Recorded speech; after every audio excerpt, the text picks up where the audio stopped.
सबसे पहले मिली है सुरसा, फिर मिली सिंहका का उद्धार कर दिया और हमारे हनुमान जी महाराज लंका पहुंच गए हैं। और समुद्र के उस पार इन्होंने देखा एक पहाड़, वहां पर भी एक पहाड़ मिल गया। उस पहाड़ के पे लिखते समय श्री तुलसीदास जी महाराज ने एक संकेत किया है, शैल विशाल देख एक आगे, सुता पर धाय चढ़ियो भय त्याग। भय त्याग करके हनुमान जी उस पहाड़ के ऊपर चढ़ गए। तो लगता है कि उस पहाड़ में कोई भय था पहले से, लेकिन हनुमान जी डरे नहीं। तो भय काहे का था, ऐसा लेख मिलता है संतों के द्वारा। उस पहाड़ के ऊपर रावण ने, जिसको हम और आप कहते हैं मृत्यु काल, उसको बैठा दिया था।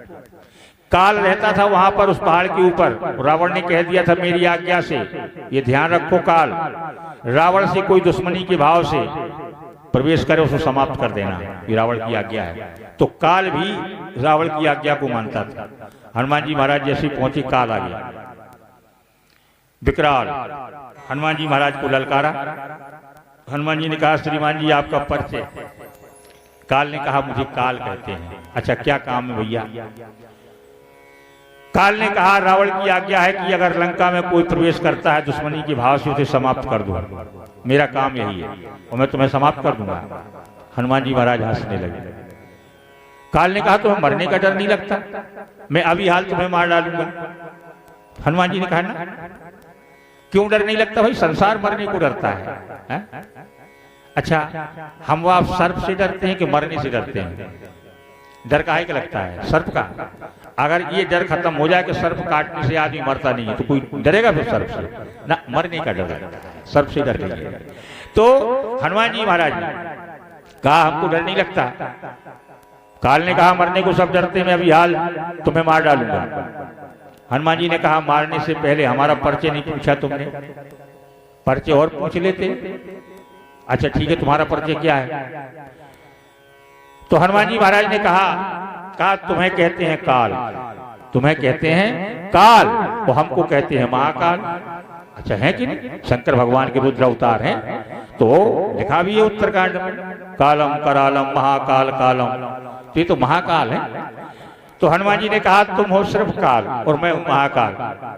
और जैसे ही कहा वो काल ने थोड़ा गहराई से देखा, समझ गया अरे ये तो साक्षात महाकाल है। घबरा कर चरणों में गिर पड़ा। अरे कहा प्रभु क्षमा कर दो, हम पहचान नहीं पाए। हनुमान जी ने कहा ठीक है कोई बात नहीं है, लेकिन एक काम करो, आज से रावण की आज्ञा नहीं है, हमारी आज्ञा चलेगी, मानोगे? अरे काल ने कहा प्रभु क्यों नहीं मानेंगे, आप महाकाल हैं।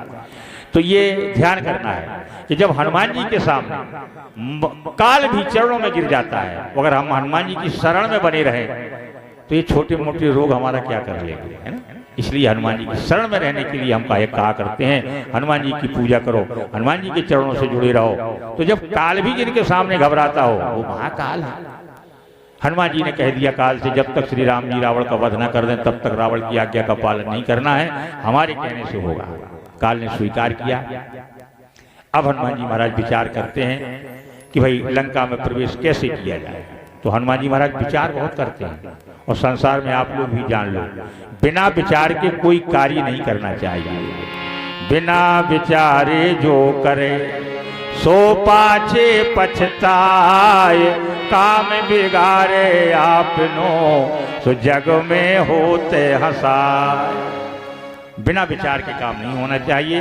हनुमान जी महाराज ने विचार किया कि अभी थोड़ा उजिला है, वो उजिले में अगर प्रवेश कर गए, ये लंका में राक्षस घूम रहे हैं, पहरेदार देख लेंगे, युद्ध शुरू हो जाएगा, सीता माता का पता नहीं लग पाएगा। इसलिए पूरे रखवारे देख बहु कप मन कीन विचार, अति लगे रूप धरहु निसी सुनगर करो पैसा।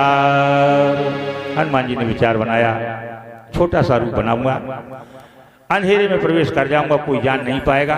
ये हनुमान जी के विचार। आगे विशाल कथा हनुमान जी की जो हम बताया आपको, 7-7 दिन तक हम लोग सिर्फ हनुमान जी कथा कहते रहते हैं, घंटे 2 घंटे में क्या होता है। आइए विश्राम की ओर चलें। हनुमान जी महाराज लंका में प्रवेश करेंगे, आगे सीता से मिलना, लंका को जला करके वापस श्री राम जी को खबर देना, राम जी की चढ़ाई कर देना लंका के ऊपर, सारे राक्षसों का विनाश श्री राम जी के द्वारा हुआ। वहां से श्री राम जी श्री सीता मैया को अपने खास बंदर भालुओं को लेकर के श्री राम जी सरकार अयोध्या की ओर प्रस्थान किए हैं। और राम जी, देखो कथा पूरी नहीं होती है, संक्षिप्त में बता दिया जाता है। और राम जी लौट करके जब अयोध्या आए, अयोध्या में सब लोगों से मिले हैं और अयोध्या में श्री राम जी का राज तिलक हुआ। और राज तिलक अपने आप में आज अपने मन में सोच लीजिएगा, क्योंकि हम पहली बार आए हैं इसलिए हमने यहाँ कोई विस्तार नहीं बताया कमेटी वालों को, नहीं तो राजगद्दी बड़ी धूमधाम से होनी चाहिए। हाँ, करवाते हैं हम लोग राजगद्दी, जहाँ पर 7-7 9 दिन की कथा होती है और सब लोग आरती में शामिल होते हैं। और एक नहीं 10-10 15-15 थाली। सिकंदरा आपके यहाँ से दूर नहीं है, वहाँ हम 10 कथाएं कर आए कम से कम काली माता मंदिर पर। वहाँ 10-10 20-20 थालियां सजाई जाती थी आरती की, तब पूरी आरती हो पाती थी, क्योंकि भीड़ बहुत ज्यादा हो जाती थी राजगद्दी के दिन। तो आज संक्षिप्त में हमने भगवान श्री राम जी को राजगद्दी पर पहुंचाया है। भगवान श्री राम राजगद्दी पर विराजमान हो गए हैं और कोई भी सज्जन आए हमारे जो या तो परीक्षित हों, वो भगवान श्री राम जी का ये चित्र देख रहे हैं उनको थोड़ा तिलक कर दें, फूल माला हो या फूल हो भगवान को अर्पित कर दें। मन में ये सभी भाई बंधु विचार लें कि आज हमारे श्री राम जी 14 साल बाद लौट करके राक्षसों का वध करके अयोध्या में आ गए हैं। वो अयोध्या में जब श्री राम जी का राज तिलक हुआ तो एक विशेषता है, अयोध्या में कभी कोई बीमार नहीं होता था, कोई डॉक्टर नहीं था अयोध्या में। सब लोग एक दूसरे से प्रेम से मिलकर के रहते थे। शेर और बकरी, शेर और गाय एक ही घाट पर पानी पीते थे। ये राम की राज की बात है।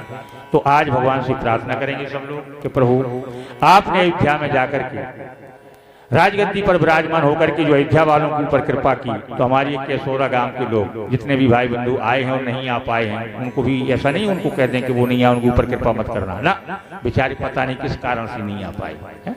अगली बार फिर आएंगे तो भगवान सबके ऊपर ऐसी कृपा कर दो जैसी आपने अयोध्या वालों के ऊपर की थी। अरे अयोध्या वालों के ऊपर इतनी कृपा की, उतनी ना करो तो थोड़ी कम कर दो, लेकिन कुछ कृपा कर दो ना। कोई बीमार हो, सब स्वस्थ रहें, सब लोग मस्त रहें, चकाचक रहें, ना कोई निर्धन रहे और ना कोई निर्बल रहे। ये राम के राज तिलक की बात है। आप लोग ऐसी श्रद्धा से मानसिक राजगद्दी भगवान की मनाएंगे।